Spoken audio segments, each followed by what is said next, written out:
ಏನಿದು ಕೇರಳದ ಕುಂಭಮೇಳ ಮಾಮಾಂಗಂ? ಇದರ ಇತಿಹಾಸ ಏನು? ಕೇರಳದ ಕಮ್ಯುನಿಸ್ಟ್ ಸರ್ಕಾರ ಮಾಮಾಂಗಂ ಆಚರಣೆಗೆ ಅಡ್ಡಗಾಲು ಹಾಕ್ತಾ ಇದೆ. 270 ವರ್ಷಗಳ ಹಿಂದೆ ಈ ಕುಂಭಮೇಳ ಆಚರಣೆ ನಿಂತು ಹೋಗಲು ಕಾರಣ ಏನು? ಈ ಎಲ್ಲ ವಿಚಾರಗಳ ಬಗ್ಗೆ ಇವತ್ತು ನಮ್ಮ ರತಂ ಕನ್ನಡದಲ್ಲಿ ಸವಿಸ್ತಾರವಾಗಿ ತಿಳಿಯೋಣ.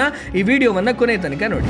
ಸ್ನೇಹಿತರೆ, ಕೇರಳದ ಕುಂಭಮೇಳ ಎಂದೇ ಖ್ಯಾತವಾಗಿರುವ ತಿರುನಾವಾಯ ಮಾಮಾಂಗಂ ಒಂದು ಐತಿಹಾಸಿಕ, ಧಾರ್ಮಿಕ ಮತ್ತು ಸಾಂಸ್ಕೃತಿಕ ಆಚರಣೆಯಾಗಿದೆ. ಭಾರತದ ಉತ್ತರ ಭಾಗದಲ್ಲಿ ನಡೆಯುವಂತಹ ಕುಂಭಮೇಳಗಳಂತೆ ದಕ್ಷಿಣ ಭಾಗದಲ್ಲಿ ಕೂಡ ತಮಿಳುನಾಡಿನ ಕುಂಭಕೋಣಂ ಮತ್ತು ಕೇರಳದ ಮಾಮಾಂಗಂ ಅತ್ಯಂತ ಪ್ರಸಿದ್ಧಿ ಪಡೆದ ಕುಂಭಮೇಳ ಆಗಿತ್ತು. ಕೇರಳದ ಮಲಪ್ಪುರಂ ಜಿಲ್ಲೆಯ ತಿರುನಾವಾಯ ದೇವಾಲಯದ ಬಳಿ ಹರಿಯುವಂತಹ ಭಾರತಿಪುಳ ನದಿಯ ದಡದಲ್ಲಿ ಪ್ರತಿ 12 ವರ್ಷಗಳಿಗೊಮ್ಮೆ ನಡೀತಾ ಇದ್ದಂತಹ ಈ ಕುಂಭಮೇಳ 1755ರಲ್ಲಿ ಕೊನೆಯ ಬಾರಿಗೆ ಆಚರಣೆಯನ್ನು ಕಂಡಿತ್ತು. ಆನಂತರ ಕಾರಣಾಂತರಗಳಿಂದ ನಿಂತು ಹೋಗಿದ್ದಂತಹ ಮಾಮಾಂಗಂ ಉತ್ಸವವನ್ನ ಜನವರಿ 19ರಿಂದ ಫೆಬ್ರವರಿ 3ರವರೆಗೆ ಉತ್ತರಕಾಶಿ ಜುನಾ ಅಖಾಡ ಮಠದ ಮುಖ್ಯಸ್ಥ ಸ್ವಾಮಿ ಆನಂದವನಂ ಭಾರತಿಯವರ ನೇತೃತ್ವದಲ್ಲಿ ನಡೆಸಲು ಸಕಲ ಸಿದ್ಧತೆಯನ್ನು ನಡೆಸಿದರು. ಉತ್ಸವದ ಸಿದ್ಧತೆಗಳು 70% ಪೂರ್ಣಗೊಂಡಿರುವ ಸಮಯದಲ್ಲಿ ತಿರುನಾವಾಯ ಗ್ರಾಮದ ಅಧಿಕಾರಿಗಳು ನದಿ ಸುರಕ್ಷತೆಯ ಹೆಸರಿನಲ್ಲಿ ಸ್ಟಾಪ್ ಮೆಮೋವನ್ನು ಕೊಟ್ಟಿದ್ದು ಇದೀಗ ಆಕ್ರೋಶಕ್ಕೆ ಕಾರಣ ಆಗಿದೆ. ಕೇರಳ ಸರ್ಕಾರಕ್ಕೆ ಈ ಬಾರಿ ಮಾಮಾಂಗಂ ಉತ್ಸವವನ್ನು ಆಚರಣೆ ಮಾಡ್ತೇವೆ ಅಂತ ಮುಂಚಿತವಾಗಿಯೇ ತಿಳಿಸಲಾಗಿತ್ತು.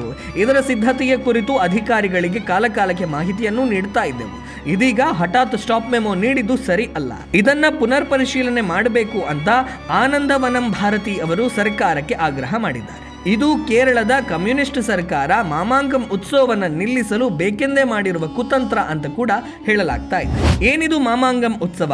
ಈ ಆಚರಣೆಯ ಇತಿಹಾಸ ಏನು? ಈಗಾಗಲೇ ಹೇಳಿದ ಹಾಗೆ ಮಾಮಾಂಗಂ ಉತ್ಸವ ಕೇರಳದ ಈಗಿನ ಮಲಪ್ಪುರಂ ಜಿಲ್ಲೆಯ ತಿರುನಾವಾಯ ದೇವಾಲಯದ ಬಳಿ ಇರುವಂತಹ ಭಾರತಪುಳ ನದಿಯ ದಂಡೆಯ ಮೇಲೆ 12 ವರ್ಷಗಳಿಗೊಮ್ಮೆ ನಡೀತಾ ಇದ್ದಂತಹ ಧಾರ್ಮಿಕ ಕುಂಭಮೇಳ ಆಚರಣೆಯಾಗಿತ್ತು. ಈ ಆಚರಣೆಯ ಇತಿಹಾಸವನ್ನು ನೋಡುವುದಾದರೆ ಇದು 9ನೇ ಶತಮಾನದಲ್ಲಿ ಆಳ್ವಿಕೆಯನ್ನು ನಡೆಸ್ತಾ ಇದ್ದಂತಹ ಚೇರ ವಂಶಸ್ಥರ ಕಾಲದಲ್ಲಿ ಇದು ಆರಂಭವಾಯಿತು ಅಂತ ಹೇಳಲಾಗುತ್ತೆ. ಚೇರರ ರಾಜ ಚೆನ್ನೋಟ್ಟುವನ್ ಭಾರತದ ಉತ್ತರ ಭಾಗಕ್ಕೆ ಪ್ರವಾಸ ಕೈಗೊಂಡಿದ್ದ.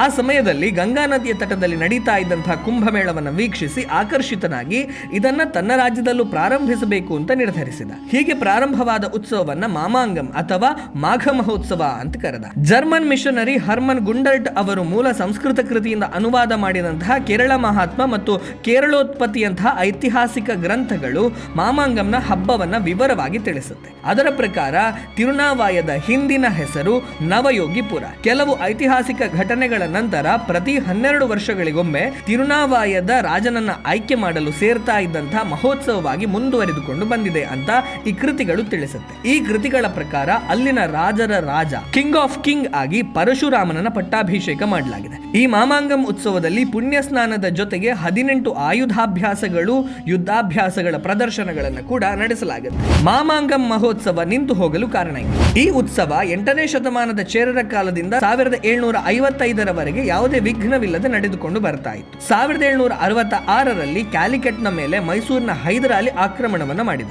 ಈ ಕಾರಣದಿಂದ 1767ರಲ್ಲಿ ನಡೆಯಬೇಕಾಗಿದ್ದಂತಹ ಮಾಮಾಂಗಂ ಉತ್ಸವ ನಿಂತು ಹೋಯಿತು. ಅಲ್ಲಿಂದ ಇಲ್ಲಿಯವರೆಗೆ ಮಾಮಾಂಗಂ ಉತ್ಸವ ನಡೆಯಲೇ ಇಲ್ಲ. ಮೈಸೂರಿನ ಹೈದರಾಲಿಯ ಕಾರಣದಿಂದಾಗಿ ಇತಿಹಾಸ ಪ್ರಸಿದ್ಧ ಮಾಮಾಂಗಂ ಅಂದರೆ ಕೇರಳದ ಕುಂಭಮೇಳ ನಿಂತು ಹೋಯಿತು ಅನ್ನೋದು ಇತಿಹಾಸದ ಕರಾಳ ಸತ್ಯ. ಅಂದು ಹೈದರಾಲಿ, ಇಂದು ಕಮ್ಯುನಿಸ್ಟ್ ಸರ್ಕಾರ.